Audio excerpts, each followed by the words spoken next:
Friends, अब तक हमने बहुपद पढ़ा, बहुपद के हमने प्रश्न भी किए। आज का हमारा टॉपिक है द्विघात समीकरण। द्विघात समीकरण।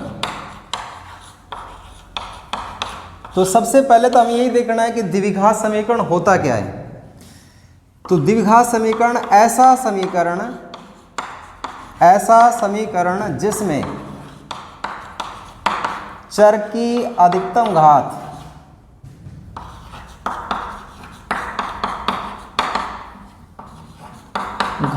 2 हो, उसे हम क्या कहेंगे? द्विघात समीकरण। जैसे 2x² माइनस के 4x प्लस के 2 बराबर 0, इसे हम क्या कहेंगे? द्विघात समीकरण। क्योंकि इसमें चर की अधिकतम घात कितनी है? 2 है, इसलिए चर x में द्विघात समीकरण हुआ। अब द्विघात समीकरण का व्यापक रूप, द्विघात समीकरण का व्यापक रूप। द्विघात समीकरण का व्यापक रूप क्या होता है? ax² प्लस में bx प्लस में c बराबर 0, जहां a, b व c वास्तविक संख्याएं हैं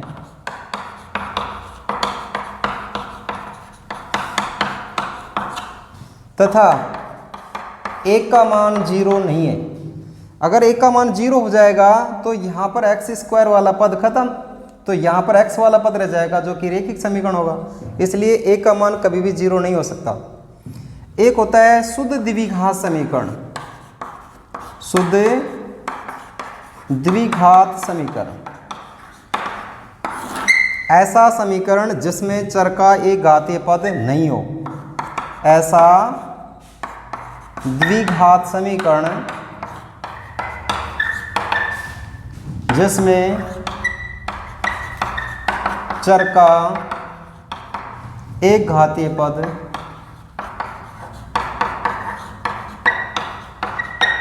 नहीं हो, शुद्ध द्विघात समीकरण कहलाता है। जैसे ax² प्लस में c बराबर 0, क्योंकि इसमें x वाला पद नहीं है, x का एक घातीय पद नहीं है, इसलिए ये शुद्ध द्विघात समीकरण है। अब आगे हमारा टॉपिक है द्विघात समीकरण के मूल। द्विघात समीकरण के मूल। तो द्विघात समीकरण के मूल क्या होते हैं समझिए। यदि चर x में कोई बहुपद है, यदि चर x में कोई द्विघात समीकरण है, चर x में कोई द्विघात समीकरण है, तो x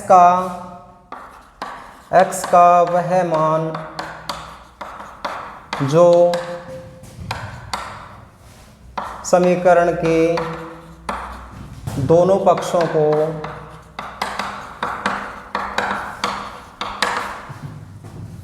बराबर करे, उसे हम क्या कहेंगे? द्विघात समीकरण के मूल। अब आता है हमारा टॉपिक द्विघात समीकरण के मूल ज्ञात करने की विधियां। द्विघात समीकरण के मूल ज्ञात करने की विधियां।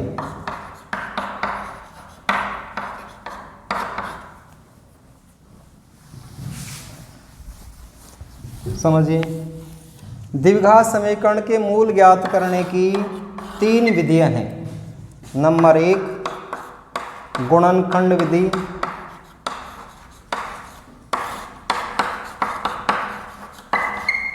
नंबर 2 पूर्ण वर्ग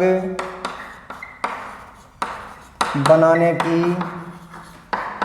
विधि। नंबर 3 द्विघाती सूत्र, या हम इसको श्रीधर आचार्य सूत्र भी कहते हैं। तो ये हमारी 3 विधियाँ हैं, तो इनको बारी बारी से पढ़ेंगे। अब देखो हमारी जो प्रश्नावली है 3.3 जो कि द्विघात समीकरण की है, तो हम इनको बारी बारी से पहले गुणनखंड विधि, फिर पूर्ण वर्ग विधि, फिर द्विघाती सूत्र पढ़ेंगे। तो अब हमारे प्रश्नावली के प्रश्न, x + 2 x - 2। तो हमें क्या करना है, सबसे पहले इसको सरल करना है। x को इस पूरे कोष्टक से गुणा करेंगे, x को x से गुणा किया x², x को +1 से गुणा करेंगे x + 8। अब यहाँ पर देखो एक बार प्लस और एक बार माइनस में खुल रहा है, इसका मतलब a² - b² को जब हम खोलते हैं तो एक बार प्लस में खुलता है, एक बार माइनस में। तो ये ऐसा रूप है, तो हम इसका ये रूप बना सकते हैं। तो इसका मतलब पहले पद का वर्ग माइनस दूसरे पद का वर्ग, तो x² + x + 8, तो x² - 4।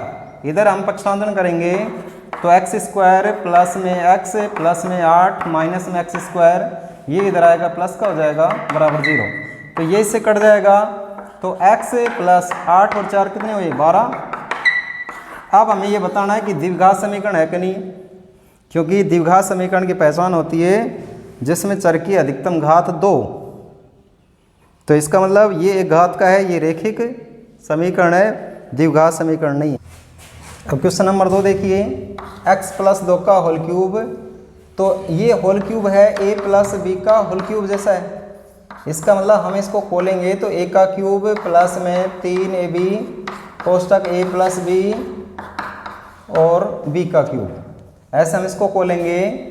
तो x³ प्लस में 3 गुणा में पहला पद गुणा में दूसरा पद कोष्टक पहला पद प्लस में दूसरा पद दूसरे पद का होल क्यूब और बराबर में x³ माइनस में 4।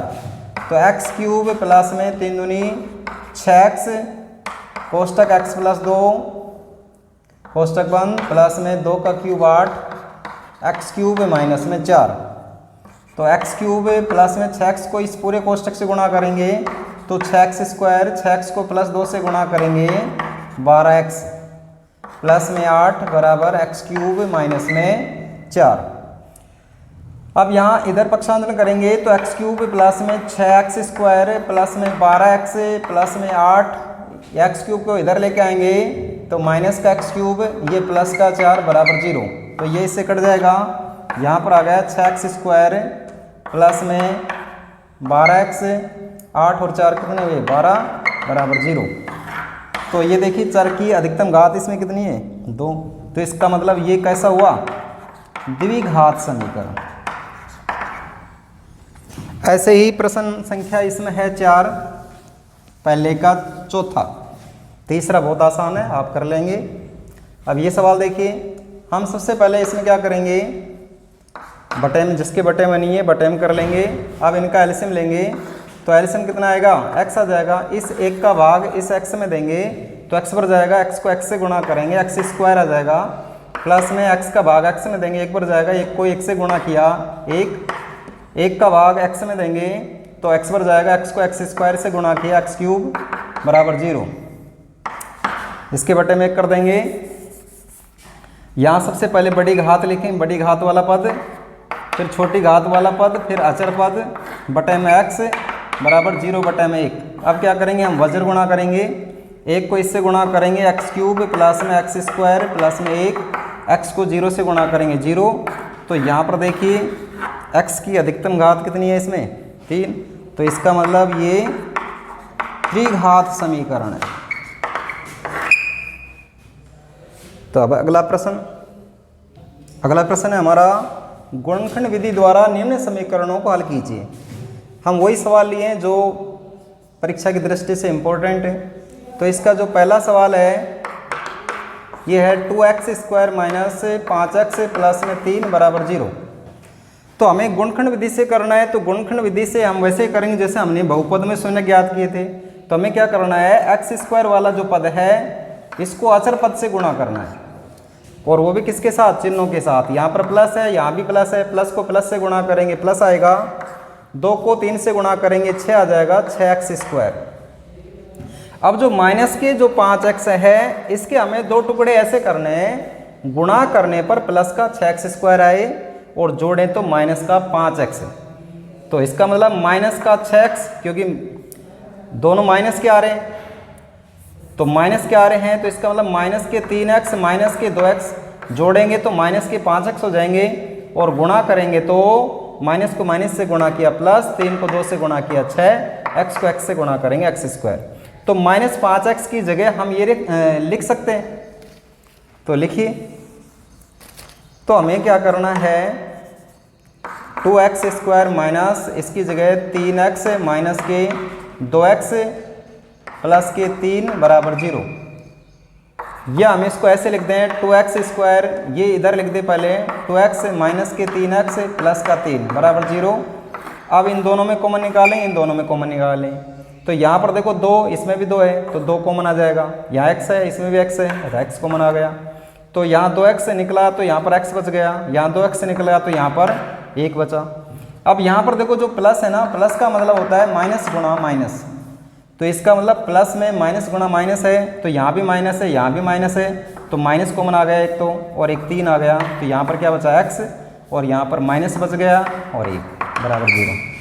अब इन दोनों में कोष्टक कॉमन आ रहा है, तो x माइनस 1 बचा यहाँ पर 2x माइनस 3 बराबर 0, या हम इसको ऐसे लिख दें x माइनस 1 बराबर 0, या 2x माइनस 3 बराबर 0, या 1 का इधर पक्षांतरण करें प्लस का हो जाएगा, या 2x 3 का पक्षांतरण करें तो प्लस का 3 हो जाएगा, तो x बराबर 2 का लगा देंगे भाग, तो x का मान ये हमारा प्राप्त हुआ। इसका मतलब ये इस समीकरण के मूल हुए। अब आता है हमारा प्रश्न संख्या 3। प्रश्न संख्या 3 है √3x² प्लस के 10x प्लस में 7 √3 बराबर 0। तो हमें तो क्या करना है, जो x² वाला पद है उसको अचर पद से गुणा करना है, तो हम गुणा करें, इसको इससे गुणा करेंगे, यहाँ पर प्लस है, प्लस को प्लस से गुणा करेंगे प्लस आ जाएगा, √3 को √3 से गुणा करेंगे तो 3 आ जाएगा, गुणा में है 7 और x², तो इसका मतलब हुआ 21x² आया। अब हमें क्या करना है, जो प्लस का 10x है इसके ऐसे 2 टुकड़े करने, गुणा करने पर प्लस का 21x² आए, और जोड़ें तो प्लस का 10x, तो 7 21, तो 7x प्लस में 3x, 7 को 3 से गुणा करेंगे 21, x को x से गुणा करेंगे x², जोड़ेंगे तो 10x। तो हम इसको लिख सकते हैं √3x² प्लस का 3x प्लस में 7x प्लस में 7 √3 बराबर 0, या हम इसको ऐसे लिख दें √3x², जो 3 है 3 को यदि हम ऐसे लिख दें √3 गुणा में √3 तो 3 ही होता है, तो हम इसको लिख सकते हैं √3 गुणा में √3x प्लस में 7x प्लस में 7 √3 बराबर 0। अब देखिए 2 के जोड़े बनाइए और कॉमन निकालिए, यहाँ पर √3 यहाँ भी है यहाँ भी है, यहाँ x है यहाँ भी x है, तो ये कॉमन आ गया, तो यहाँ पर तो x बच गया, यहाँ पर √3 बच गया, यहाँ दोनों में कॉमन कितना आ रहा है 7 आ रहा है, तो 7 कॉमन आ गया, तो यहाँ पर क्या बचा x प्लस √3 बराबर 0, या अब इस पूरे में कोष्टक कॉमन आ रहा है, तो x प्लस √3 ये कोष्टक कॉमन आ गया, तो यहाँ रहा √3x प्लस में 7 बराबर 0, या x प्लस √3 बराबर 0, या √3x प्लस में 7 बराबर 0। अब यदि हम x का मान निकालें तो √3 का पक्षांतरण करना पड़ेगा, तो ये माइनस के √3 आ जाएंगे। यहाँ पर x का मान निकालेंगे तो 7 का पक्षांतरण करना होगा, 7 का पक्षांतरण किया हमने, माइनस का 7 हो गया, तो x बराबर आ गया -7/√3। तो इस तरीके से हम समीकरण के मूल ज्ञात करेंगे। अब हमारा अगला जो प्रश्न है वो है प्रश्न संख्या पहले का दूसरे का 5वां। तो दूसरे का 5वां देखिए,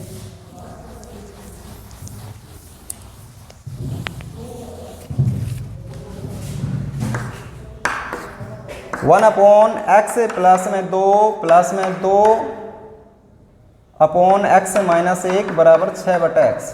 सबसे पहले हम इसको सरल करेंगे, तो 1 अपॉन एक्स माइनस 2 प्लस में 2 अपॉन एक्स माइनस 1 बराबर 6/x।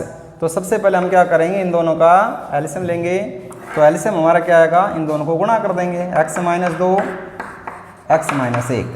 तो x माइनस 2 का भाग इसमें देंगे तो ये इससे कट जाएगा, तो x माइनस 1 बढ़ जाएगा। x माइनस 1 को 1 से गुणा करेंगे तो x माइनस 1 ही आएगा।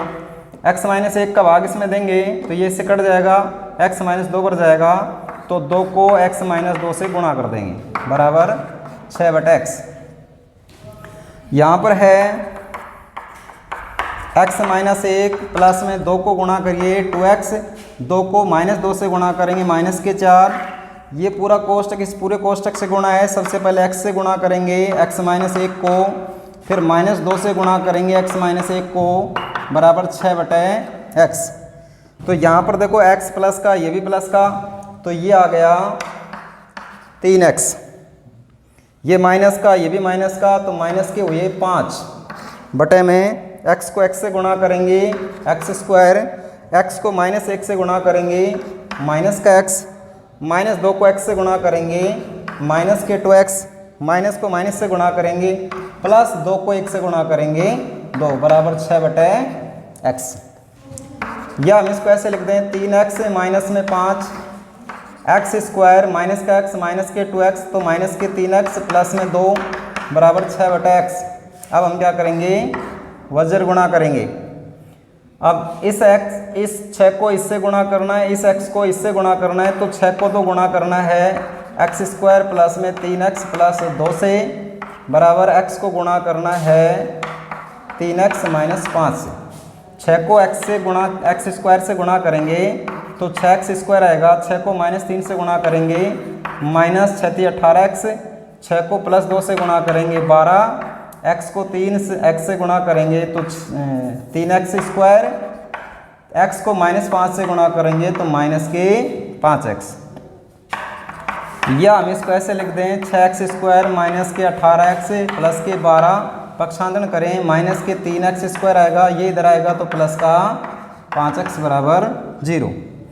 यहाँ पर 6x स्क्वायर ये प्लस का है ये माइनस का है, तो 6x स्क्वायर प्लस में माइनस के 3x स्क्वायर जाएंगे तो प्लस के 3x स्क्वायर बचे, माइनस के 18x और ये प्लस के 5x, माइनस के 18 में से 5 जाएगा तो माइनस के 13x रह जाएगा और ये प्लस के 12 बराबर 0।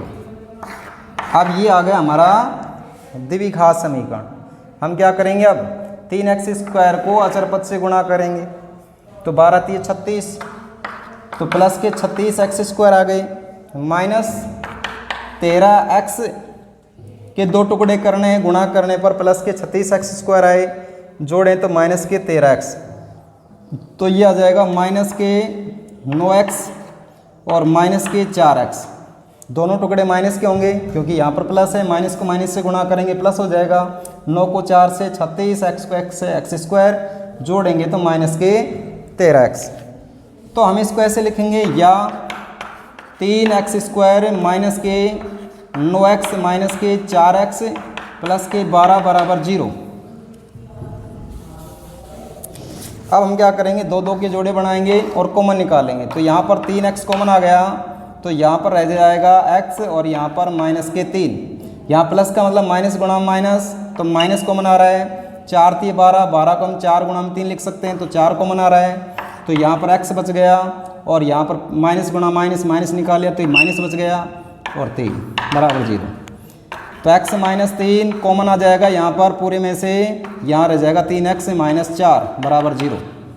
अब हम क्या करेंगे, x माइनस 3 बराबर 0 या 3x माइनस 4 बराबर 0 लेंगे तो x बराबर 3 आ जाएगा और यहाँ पर 4 का पक्षांतरण प्लस का 4 हो जाएगा और x बराबर आएगा 4/3। तो इस तरीके से हम इसके मूल ज्ञात करेंगे। अब हमारा इसका 9वां सवाल है,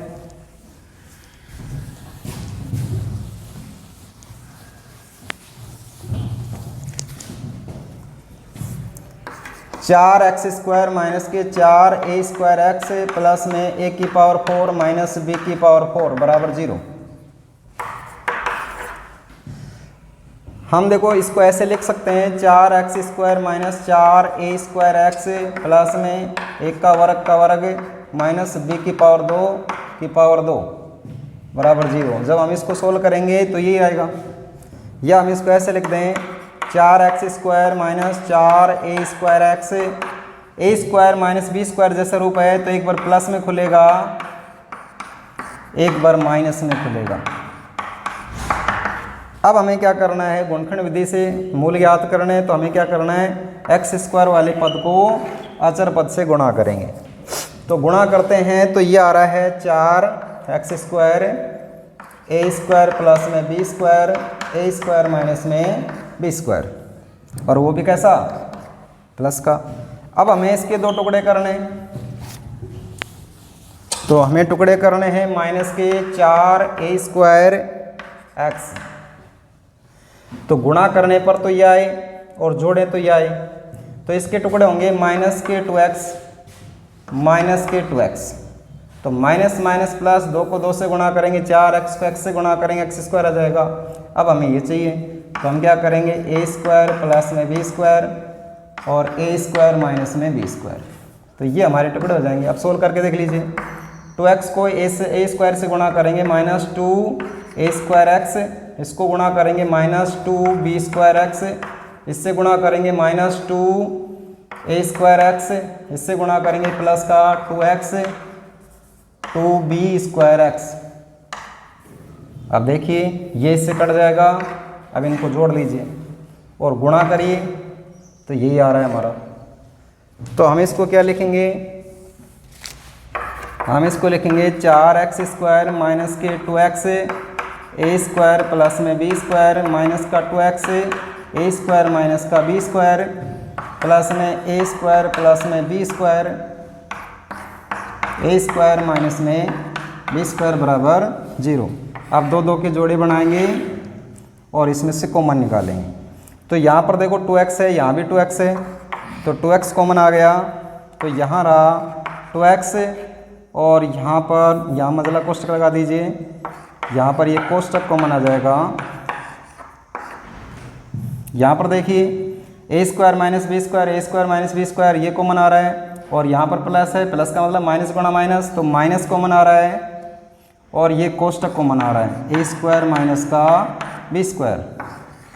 तो यहाँ पर तो रह गया माइनस के 2x, प्लस में एक माइनस निकाल लिया तो माइनस रह गया, यहाँ पर माइनस कॉमन निकाल लिया था तो 2x रह गया, ये कोष्टक कॉमन आ गया, यहाँ पर माइनस कॉमन रह गया और ये कोष्टक कॉमन रह गया बराबर 0।